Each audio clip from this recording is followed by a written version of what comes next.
I don't know, it was probably like 1984 or something like that.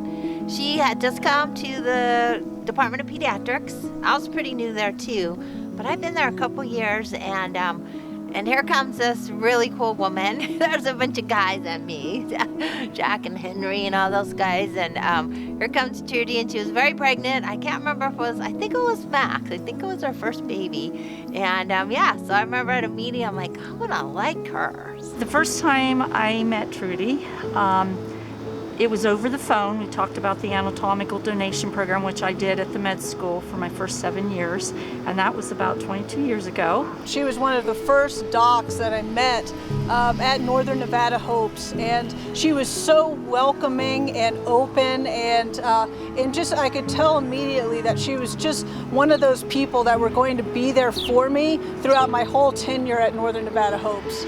My husband, Bruce Beasley, and I met Trudy and her kids in karate. Our kids both went to the same barber who sent us to the same karate studio. My son, to better his behavior, her sons were already perfectly behaved.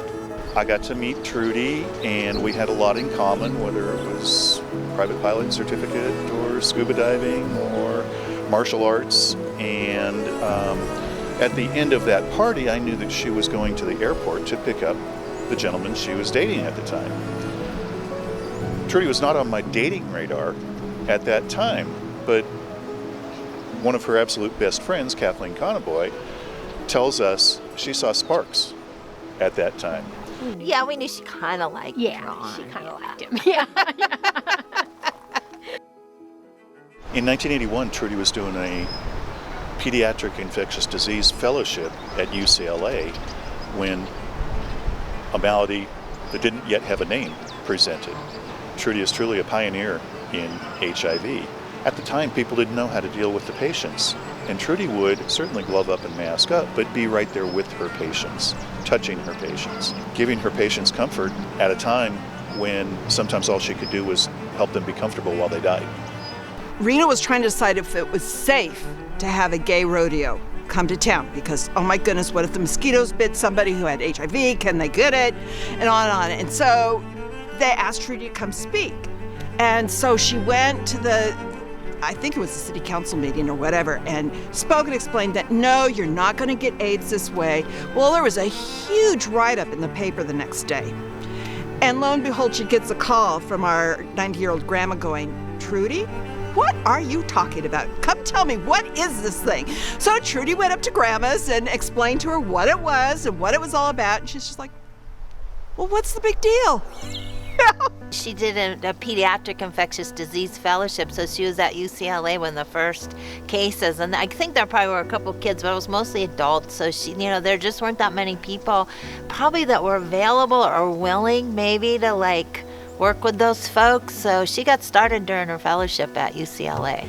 And then when she came to Nevada, she was on the Sex Education Advisory Committee, and at that point, she and Steve Zell were the only two physicians in Reno and in the state of Nevada, probably, right? Who were really starting to focus on caring for people with HIV and dealing with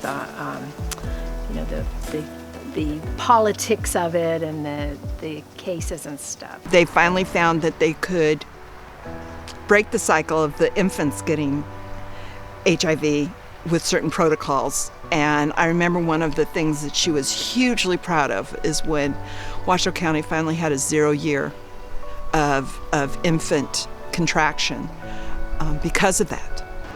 She has a room named after her at Northern Nevada Hopes. Dr. Larson had the foresight to understand what the community needed in order to respond to people living with HIV throughout the entire northern region of the state of Nevada. And what she built hasn't changed our entire community as we've expanded into primary care and other services so that we really work on serving the underserved individuals. And that was one of Trudy's visionary pieces, that she wanted to ensure that we were able to offer these big wraparound services to everyone in the community. Trudy was given a chicken when we were kids and living in Newcastle. Lady Buff Orpington. I don't know what kind of, bantam hen I think is what she was. And Trudy just loved this chicken.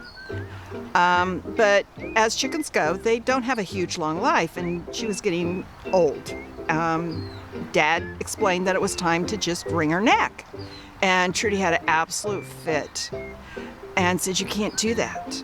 And so my dear dad had to go down to the pharmacy and get chloroform so he could chloroform the chicken. Her and Ron were moving, and they had sold their house and they were moving into their condo, and they were living in an RV. And she came into work, so she would get up and not try to turn the light on because Ron was sleeping, and she came in a couple times with different colored shoes on, and it was just hilarious because if you know Trudy, she dresses to a T, and so that was just, it was just hilarious. So the SHARE program, I think it's Sexuality, Health, and Reproduction Education. I think that's the acronym.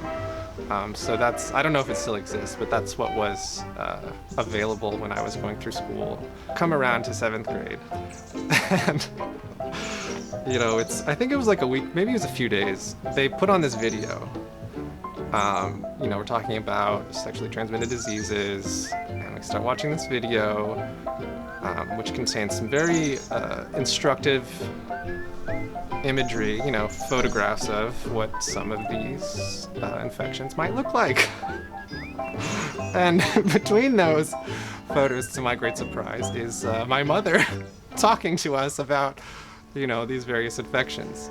You know, fortunately she always used Larson instead of Dixon, so I don't think, like, I didn't have to let anybody know if I didn't want to.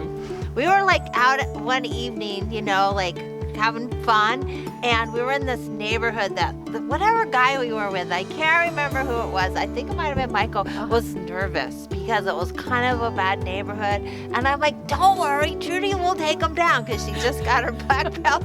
So Trudy's like, yeah, I'll take him down. So don't mess with her. She's tough. She is a great karate person.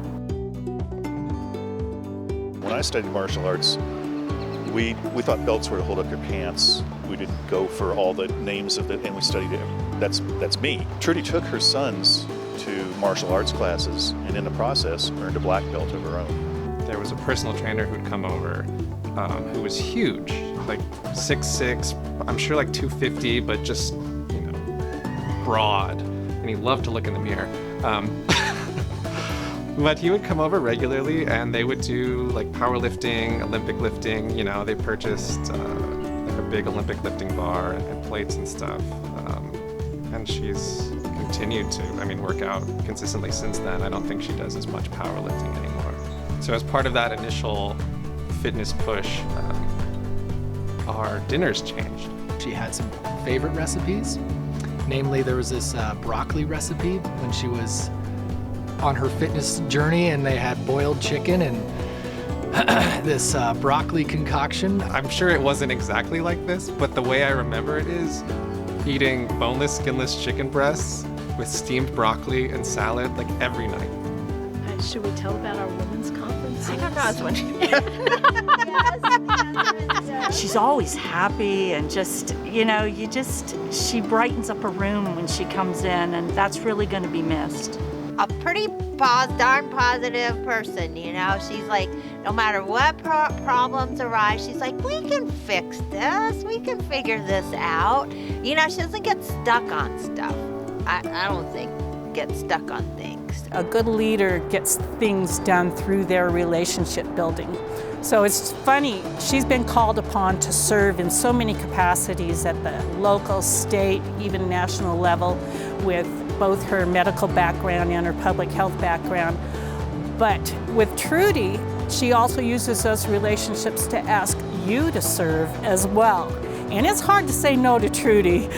She says, you know, Rochelle, I need you to do this. And I said, okay, I'll do it. Just because, likewise, when I have needed Trudy to be there for various projects, she always says yes, and she always does an amazing job. Among the things that is unique to the Larson crew, Trudy and her siblings, is that they are amazing singers. And they gather and they sing harmony, and they sing with gusto. And every year at Christmas, they would hire a piano player, and the entire family would come, and then they would sing as a group. And they'd invite others to join them, but they would sing as a group some amazing, amazing songs. So I mainly heard them sing Christmas songs, because that's where I was invited. But it was not uncommon that they would be together as siblings and break out into song in 4-part harmony. Trudy has a large family, and it was a holiday gathering. And at that gathering, people were standing around making breakfast, and they burst into holiday songs.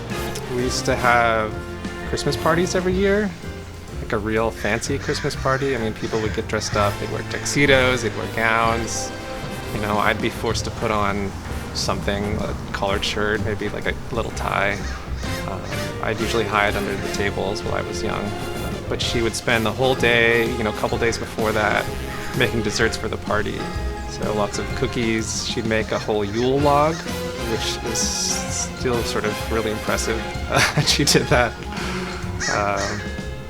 But we loved those parties. Everybody would sing Christmas carols led by her dad, so by my grandpa.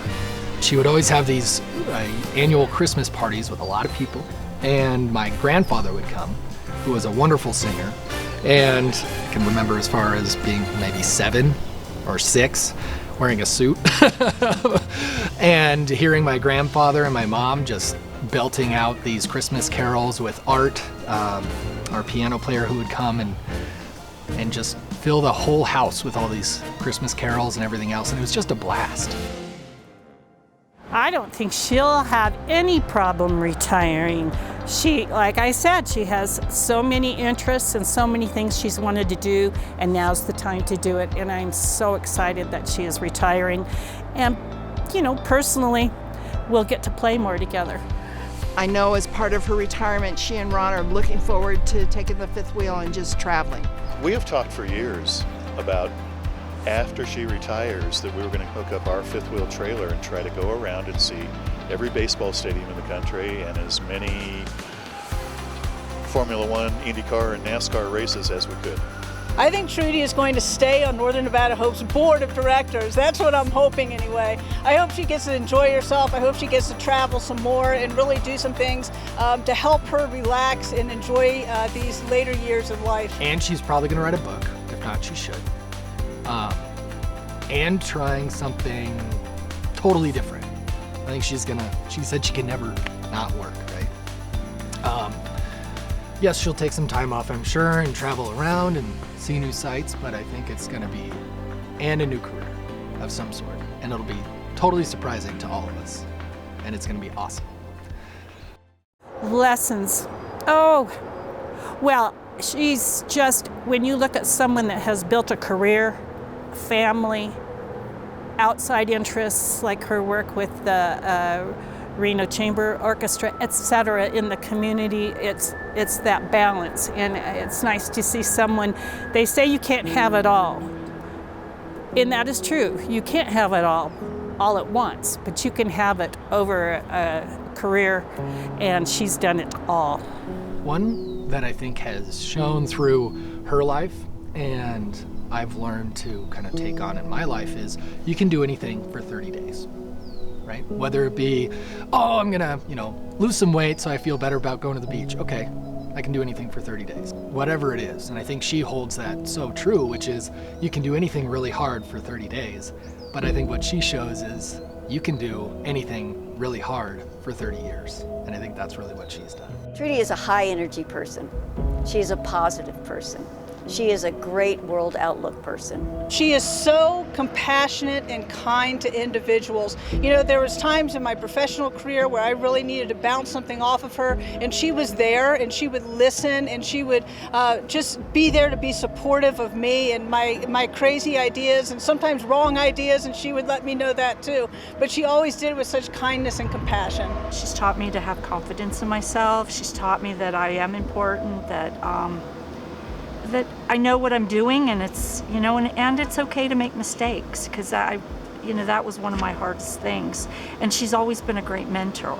If she says she's going to do something, you can write it off. You can check mark it. You don't have to worry about it because she will do it. You know, I've learned that you stay positive, you stay focused, you keep trying to do the best you can, the way you can, and if it doesn't work out, you find another way to keep trying to do the best you can and the way you can. She doesn't like whiners very much, you know, because she's not a whiner. So, like, you know, some people are like, we're working too hard, you know.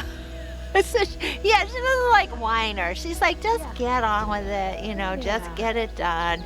You can do it, you know. Time you spend whining, you could be getting stuff done. She's been called upon to serve in so many capacities at the local, state, even national level, with both her medical background and her public health background. But with Trudy, she also uses those relationships to ask you to serve as well. And it's hard to say no to Trudy. We spend a lot of late evenings writing our grants and doing her part of things. And I'm sure that wasn't what she really wanted to do, but she made sure she got the job done. I think one thing that people may not recognize about my mom or what she's done, given kind of the prolific career she's had, right? She's done so many things, affected so many people. She also was someone who came to every single one of my baseball games, right? Looking back, how? Having 2 little ones of my own and thinking about a career that I've started and the career she's already had, it seems like there's not enough hours in the day.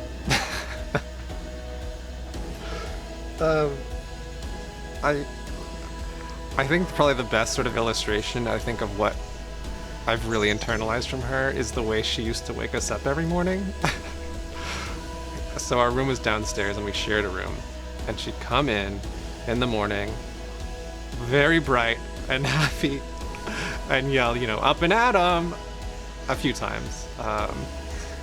And that's just her truly optimistic perspective. And I think that's a really good way to live life. So, you know, despite things that happen or how the world is, I think I carry that through because of her.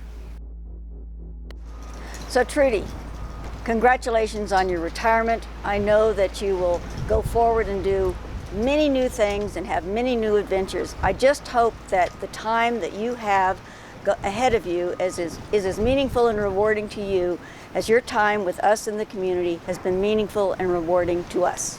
Trudy, I want to tell you thank you for the bottom of my heart for all that you've done for Northern Nevada Hopes, our patients, and this community. We could not be who we were today without you and your support. Thank you. Trudy, this is hard because I'm gonna miss you. Thank you for being there, mentoring me, giving me the confidence I needed through the last 11 plus years. I'm excited for you, but I'm also excited for our new relationship, a personal relationship, being able to go to lunch and share our grandchildren and share our life experiences. And you'll truly be missed, but I'm excited for the next step of your life, and I'm looking forward to our relationship. Trudy, I love you. Thank you for being my friend and my coworker and all the fun we've had and all the work we did, but mostly it's just good to know such a great human being. Okay, thanks for everything, Trudy. I love you. Hi, Trudy. Congratulations on your retirement, and more importantly, on your incredible career. It is difficult to put into words what you have meant to our school, to our students and faculty, and more importantly, to our community. I've been fortunate to serve our school for the past 7 years as both a graduate student and now as a faculty member, and it has been incredible to experience the growth and success that our school has seen under your leadership firsthand. You will be greatly missed, but we know that you'll continue to do amazing things even in your retirement. Wishing you and your family all the best. Hi, Trudy. Congratulations again on your retirement. When I was thinking about what I wanted to say on this video, I couldn't pick just one thing. There were so many choices of stories and opportunities to express how grateful we all are for the work that you've put in. One thing that came to mind when I was in an all-university meeting last week, and the School of Community Health Sciences had more faculty being represented for being promoted over the last year than any other department on campus. It's a true testament that the work that you've put in. Again, we couldn't have done it without you, and we look forward to what you're going to do next. Congratulations. Hi, Dr. Larson. Congratulations on your retirement and an incredible career. You are truly the Beyonce of public health. I cannot thank you enough for everything you have done for this school and this community and every student and every faculty who has had the honor of working with you. I will miss seeing your smile around campus. I'm so excited for the journey ahead of you. The School of Community Health Sciences will always be your home, and even as people come and go, there will always be a community here because you built it. Congratulations again. Sis, you are amazing. Linda and I've always said, you are our gift to the world. You have such grace about you and such willingness to reach out to those who are oftentimes marginalized. And I just couldn't be more proud of what is being accomplished by what you have done, what you have pulled together at the university. Dad would go nuts. And we are all incredibly in awe, but also extremely proud of the opportunity to say you're our sister, because you are an amazing person. Congratulations, Mom. I'm very happy and very proud of you. I'm sure you'll stay as busy in retirement as you have been your whole life. Congratulations, Trudy. I'm really proud of you as well, and thanks for being such a great role model for your granddaughters, and congratulations again. Mom, well, first off, congratulations. And most of all, thank you for so many things, right? Being your son has been my ultimate joy in life, and I think I'm only here with what my life has become because of you. And seeing the path that you've forged for women, for mothers, for science, for your family, has been a really great joy and a privilege to me and everyone, I'm sure, watching this video, and everybody who may not be but knows it. So I'll say thank you so much for being a role model, and well, you'll be required to be one for my daughters. I think both in what they're going to learn that you've achieved in your lifetime, also in seeing what you will achieve after you retire, which I think is always in air quotes. But above all, I love you, I respect you so much, and the world is a better place because of you, and you've made a pretty big difference and a pretty big imprint on not just Reno, not just Nevada, but I think the world in a really big way. So congrats, and look forward to the next chapter. I wanted to find a partner who I could have intelligent conversation with, and boy, did I overreach on that one. But more than anything else, as we've gotten to know each other and other people have told me about you, it's phenomenal the impact that you've had on individuals' lives, the impact you've had on our community, and the legacy that you're leaving for healthcare professionals in the future. Love you.